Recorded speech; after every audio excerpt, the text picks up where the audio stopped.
नमस्कार दोस्तों, मेरा नाम है चंदन पोद्दार और आज करेंगे बिजनेस न्यूज़ में हम लेटेस्ट जीडीपी और फिस्कल डेफिसिट की बातें। आज इस वीडियो में हम जानेंगे कि जीडीपी किस तरीके से बिजनेसेस को इफेक्ट करता है और फिस्कल डेफिसिट से कैसे हम अपनी इकोनॉमी की पोजीशन को समझ सकते हैं। वन बाय वन एकदम डिटेल में सारी चीज़ों को बेसिक लेवल से समझने की कोशिश करेंगे। फिस्कल डेफिसिट को आप फिलहाल बस इतना समझिए कि गवर्नमेंट को इस साल कितना बोरो करने की ज़रूरत है, कितना लोन लेने की ज़रूरत है अपने खर्चों को निपटाने के लिए, उस चीज़ को हम बोलते हैं फिस्कल डेफिसिट। देखिए, फिस्कल डेफिसिट जितना कम हो उतना अच्छा है, क्योंकि उतना ही आप समझिए कि गवर्नमेंट को कम बोरो करना पड़ेगा, हमारे देश की इकोनॉमी स्ट्रांग होगी। लेकिन ऐसा पिछले कुछ सालों से बिल्कुल भी नहीं हो रहा है। फिस्कल डेफिसिट का टारगेट ये रहता है कि हम इसे कम से कम करें, और इस बार ये जो है कुछ हद तक अचीव होता हुआ दिख रहा है। किस तरीके से एक डेटा से समझने की कोशिश करते हैं। इस बार जो गवर्नमेंट ने अपना बजट पेश किया था उसके अंदर गवर्नमेंट का ये टारगेट था कि जो हमारी टोटल रिसीट्स रहेंगी that will be 19.7 trillion. 1 trillion के अंदर कितना होता है, 1 लाख करोड़ पे, तो 19.7 ट्रिलियन का टारगेट था गवर्नमेंट का कि इतनी रिसीट्स हम लेंगे। और अगर हम बात करें एक्सपेंडिचर्स की तो गवर्नमेंट का टारगेट था 34.8 ट्रिलियन। तो ऑब्वियसली क्लियर कट हमें दिख रहा है कि कहीं ना कहीं गवर्नमेंट को बोरो करने की जरूरत है। कितना, 15.1 ट्रिलियन की बोरिंग्स की गवर्नमेंट को जरूरत थी इस साल, गवर्नमेंट का जो टारगेट था। लेकिन जो डेटा आया है उस हिसाब से अगर हम बात करें पहले 4 महीने की, अप्रैल, मई, जून, जुलाई, ये 4 महीने की अगर हम बात करें, तो जो गवर्नमेंट की रिसीट्स आई हैं वो आई हैं 6.8 ट्रिलियन।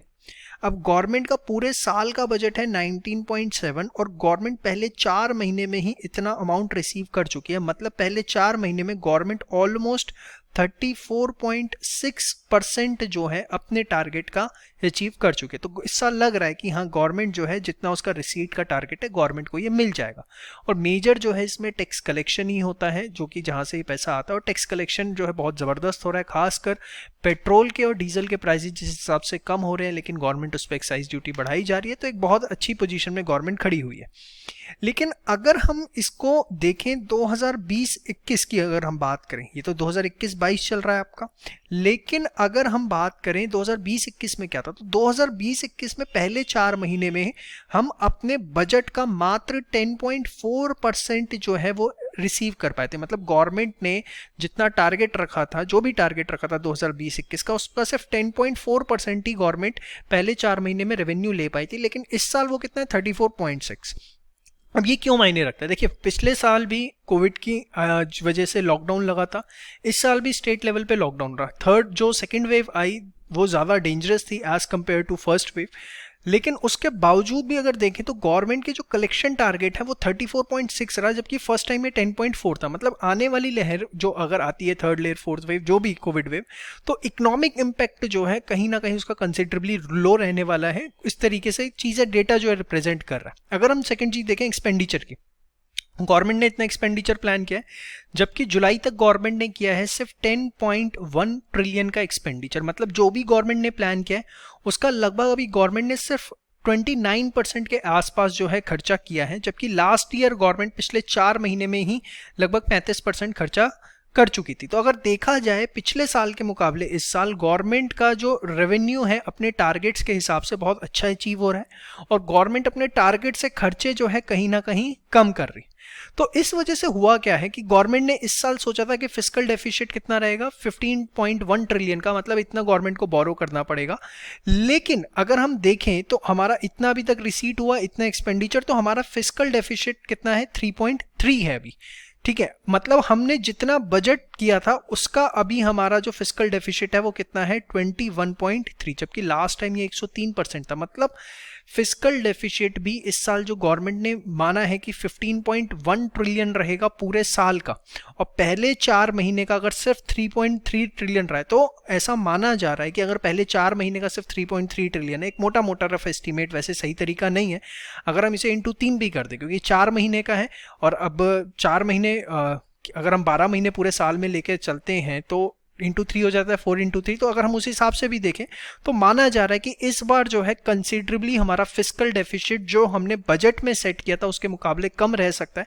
अगर ये हमने 15.1 ट्रिलियन कहा था तो माना जा रहा है कि ये इस बार जो है 12 ट्रिलियन के आसपास ही रहेगा। फर्स्ट टाइम ऐसा पिछले 9 सालों में हुआ है कि जो भी हमने फिस्कल डेफिसिट का टारगेट रखा था अपने पहले 4 महीने के अंदर हम उस फिस्कल डेफिसिट से कम लेवल पे ऑपरेट कर रहे हैं।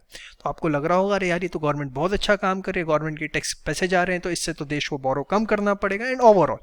लेकिन इसको थोड़ा सा और हमें डिटेल में जाने की समझने की जरूरत है जब हम इसको जीडीपी से समझने की कोशिश करेंगे। अब सबसे पहले फिस्कल डेफिसिट कम होने के पीछे जो कारण है वो हमें समझ में आ रहे हैं भाई, टैक्स कलेक्शन पेट्रोल डीजल पे, जीएसटी रूल्स बहुत टाइट किए हैं गवर्नमेंट ने जिसकी वजह से गवर्नमेंट का जीएसटी कलेक्शन बहुत अच्छा हो रहा है।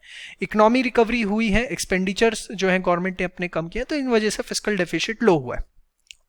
It is lowest in first 4 months in last 9 years। अगर पिछले 9 सालों को देख, the government has budgeted the deficit to come to 6.8% of economy GDP। Government का जो इस साल का टारगेट है कि जो फिस्कल डेफिसिट रहेगा हमारा वो जीडीपी का 6.8% रहेगा। जीडीपी हमारे देश का कितना अगर मैं बात करूं तो इस साल जो जीडीपी एस्टिमेट है वो है 222 ट्रिलियन का। मतलब अगर हम उसे डॉलर्स की फॉर्म में जाएं तो इट इज 3.2 ट्रिलियन डॉलर। इतना जो है हमारा देश का जीडीपी जो है एक्सपेक्ट किया जा रहा है 2021-22 के अंदर।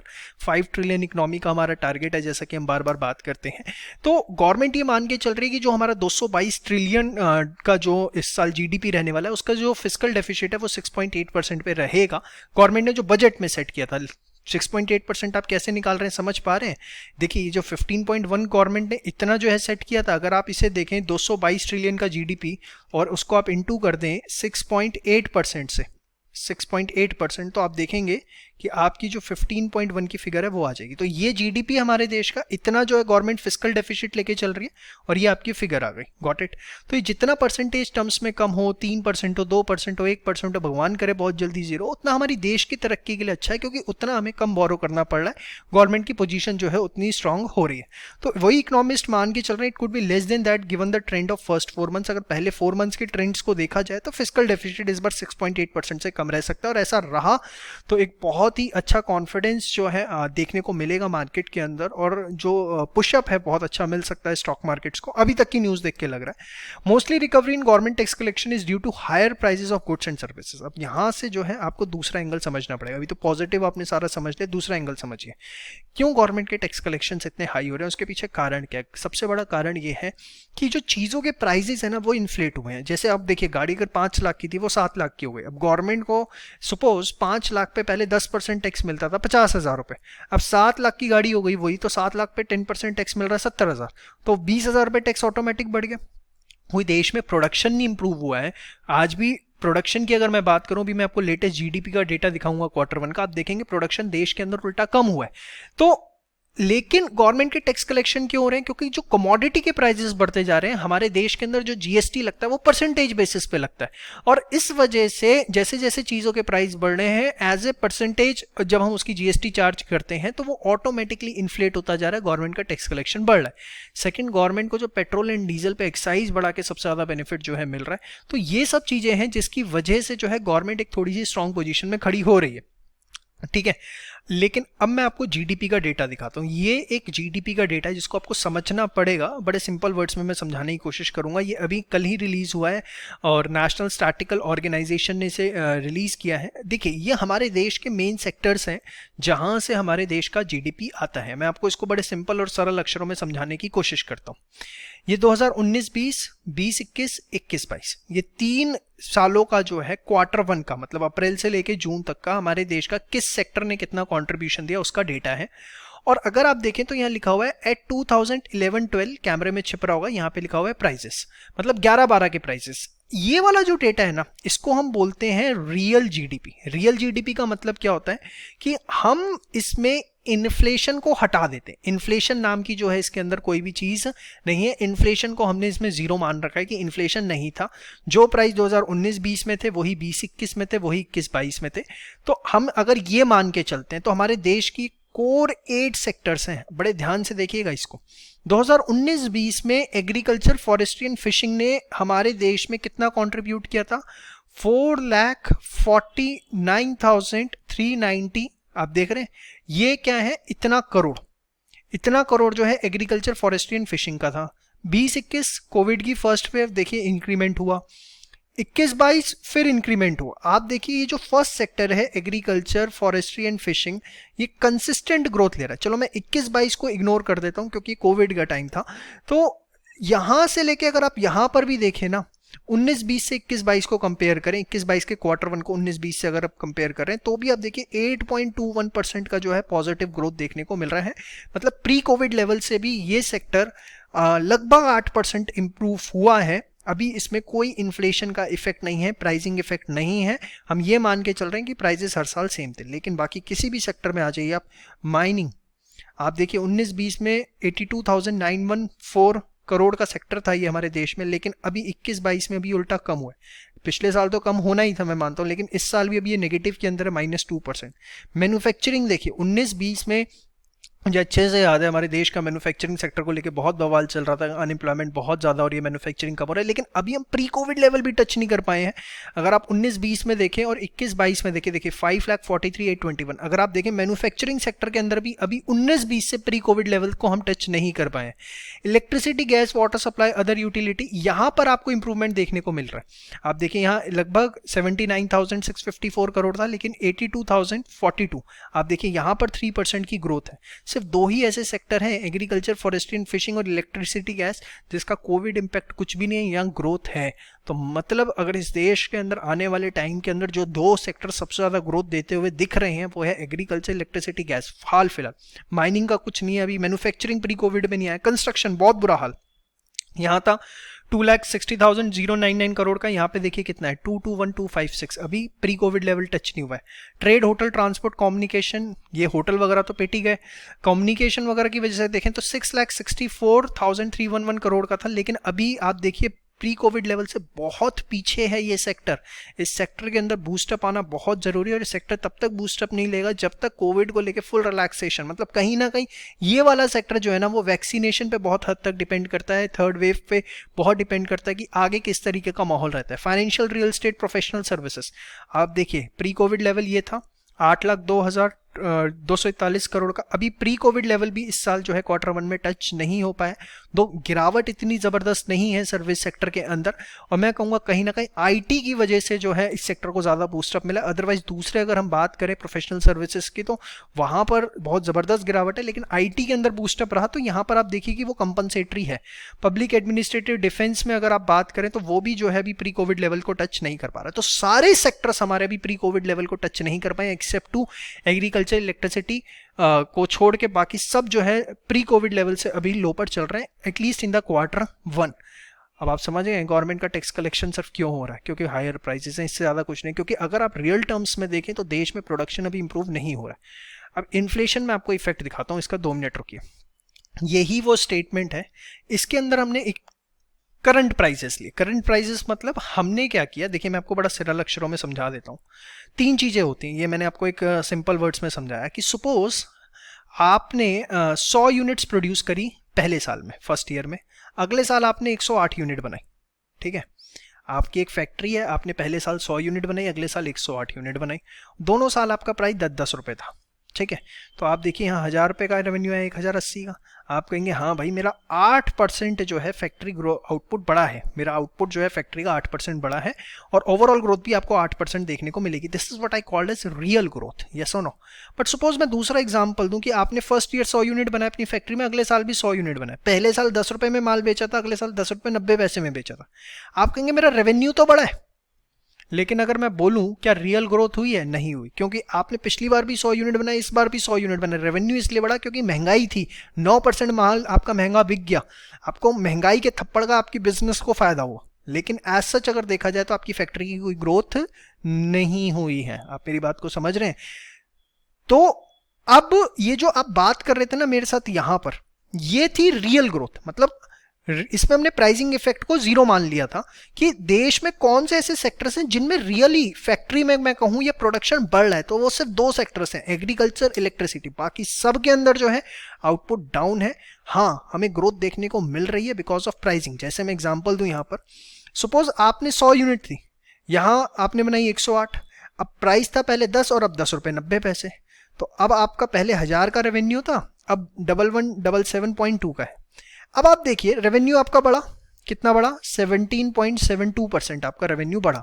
लेकिन अगर मैं देखूं तो रियल ग्रोथ आपको 8% मिली है, 100 से 108, और प्राइसिंग इफेक्ट आपको कितना मिला है, 9%। दोनों का क्यूमुलेटिव इंपैक्ट आया कि 17.72% जो है आपको ग्रोथ मिल गई। तो किसी भी देश के लिए जो मायने रखती है ना, वो रियल ग्रोथ मायने रखती है। अगर आप ये 17.72% देख रहे हैं और उसमें रियल ग्रोथ नहीं है, वो रियल ग्रोथ जो है वो मेन इंडिकेटर है। अब मैं आपको यहां पर क्या बताना चाह रहा हूं इससे, अब देखिए ये तो आपने रियल ग्रोथ देखी थी। इसी सेक्टर को जब मैं करंट प्राइस पे लेके आता हूं, मतलब इसमें मैं इन्फ्लेशन इफेक्ट को ले रहा हूं, ठीक है, जिसको हम जो है बोलते हैं नॉमिनल जीडीपी, मतलब इसके अंदर इन्फ्लेशन इफेक्ट है, जो महंगाई बढ़ी वो इफेक्ट है। एग्रीकल्चर में 7,48,900 करोड़ था, जो कि बढ़ा यहां पर, और यहां पर भी अब बढ़ा। अब देखिए 19-20 के अंदर ये सेक्टर यहां खड़ा था, 21-22 में कहां खड़ा हो गया, 8,78,739। कितना ग्रोथ देखने को मिला, 17.34% का ग्रोथ है। जबकि अभी हमने इसको पीछे वाले में देखा कि रियल टर्म्स में कितना ग्रोथ है, 8.21, जबकि इन्फ्लेशन के इफेक्ट को देख लिया तो 17.34। तो आप देखिए कि अगर मैं सिर्फ एग्रीकल्चर सेक्टर की बात करूं तो मुझे टोटल ओवरऑल ग्रोथ देखने को मिल रहा है, कितना ओवरऑल ग्रोथ देखने को मिल रहा है, 17.34% का, जिसमें से जो है मोटा मोटा सिर्फ 8% आउटपुट बढ़ा है। मतलब 9% के आसपास जो है एग्रीकल्चर सेक्टर के अंदर इन्फ्लेशन आया है। आप मेरी बात को समझ रहे हैं। बाकी सभी सेक्टर्स में आप देखेंगे यही हाल है। अब जैसे यहाँ पर इलेक्ट्रिसिटी था, यहाँ 3% ग्रोथ थी रियल टर्म्स, लेकिन अगर आप यहाँ पर आते हैं 1,24,841 करोड़, यहाँ 1,28,799 करोड़, ठीक है, यहाँ 3.1% है। तो रियल टर्म्स में कितना था, 3%, यहाँ कितना है 3.1। मतलब इस सेक्टर के अंदर ऐसा इन्फ्लेशन नहीं रहा, यहाँ ये 3% था, इन्फ्लेशन जो है बहुत मामूली सा रहा। ये सेक्टर मुझे अच्छा लगा, आप मेरी बात समझ रहे हैं। लेकिन अब बाकी सभी सेक्टर में आइए, आपको इंप्रूवमेंट तो देखने को मिलेगा। जैसे माइनिंग है, या 94,000 था या 98 हो गया। अब आप कहेंगे भैया ये तो 5% बढ़ गया, लेकिन रियल टर्म्स में नहीं बढ़ा। अगर आप इसको देखें यहाँ पर, तो यहाँ -1.77 थी रियल ग्रोथ। ये जो आपको यहाँ पर इन्फ्लेशन की वजह से पॉजिटिव ग्रोथ दिख सकती है, लेकिन अगर आउटपुट की बात करें तो अभी 19-20 का लेवल भी जो है टच नहीं हुआ। तो हमें बहुत अच्छे से समझना पड़ता है रियल क्या है, नॉमिनल क्या है, दोनों के डिफरेंस को, तभी हम जो है अच्छे से एनालाइज कर सकते हैं। This is the most important concept. अब आइए मैन्युफैक्चरिंग के अंदर देखिए, 6,79,785 था pre Covid level. Post Covid जो है आप देखिए 718,310। आपको दिख रहा होगा कि यहाँ ग्रोथ आई है, बहुत अच्छी ग्रोथ है ये। अरे सर बढ़ तो गया, लेकिन नहीं बढ़ा है। क्यों नहीं बढ़ा है? अगर आप देखें तो प्री कोविड लेवल को भी अभी रियल टर्म्स में नहीं टच कर पाया है ये। यहाँ 567 था, यहाँ 543 था।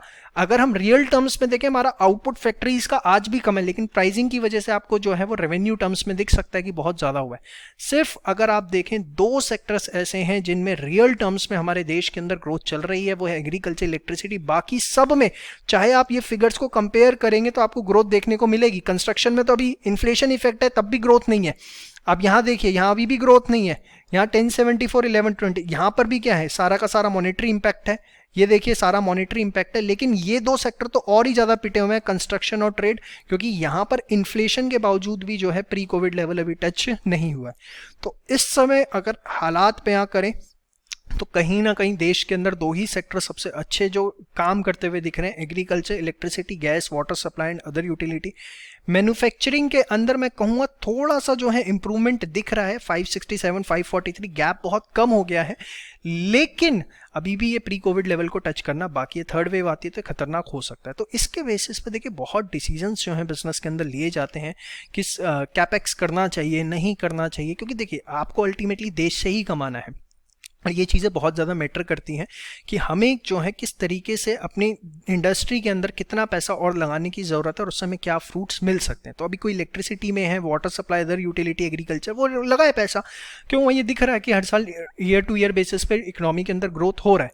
अब कई बार ये भी मैटर करता है कहीं आपकी एक्सपोर्ट ओरिएंटेड यूनिट्स तो नहीं। अब जैसे यहाँ पर आइए, अगर मैं आपको दिखाऊँ ये एक्सपोर्ट्स का डेटा जो हमारा आया है, ये जो है कांस्टेंट प्राइसेस पे आप देखिए एक्सपोर्ट्स हमारे बढ़ रहे हैं, बहुत अच्छी चीज़ है। 7,06,000 था, 768 हुआ। एक्सपोर्ट्स बढ़ रहे हैं तो एक्सपोर्ट ओरिएंटेड यूनिट्स के लिए बहुत अच्छा बेनिफिट है। और इंपोर्ट्स अगर हम देखें तो हमारे क्या हो रहे हैं, अभी 1920 से 21-22 में हमारा इंपोर्ट जो है कंपैरेटिवली कम हुआ है। तो ये एक अच्छी चीज़ है, एक्सपोर्ट ओरिएंटेड हम बन रहे हैं, तो ये एक पॉजिटिव इंपैक्ट जो है देखने को मिल रहा है। एक्सपोर्ट्स को लेकर गवर्नमेंट की बहुत ज़्यादा स्कीम्स भी आ रही हैं। लेकिन अगर हम बात करें, प्राइवेट सेक्टर भी खर्चे करने से बच रहा है। देखिए पहले जो है 19-20 में खर्चा हुआ था वही लगभग देखिए 20,24,421 करोड़ का, लेकिन अभी वो खर्चा जो है प्राइवेट सेक्टर का लगभग 12 से 15% कम है। गवर्नमेंट ने अपने खर्चे बढ़ा के कंपनसेट करने की कोशिश कर रही है। तो काफ़ी चीज़ें जो है हमें यहाँ से देखने को मिलती हैं, समझने को मिलती हैं। कोशिश करी है आपको पूरा का पूरा एक समझाने की कि फिस्कल डेफिसिट और जीडीपी क्या होता है। उम्मीद करूँगा काफ़ी चीज़ें आपको समझ में आई होंगी।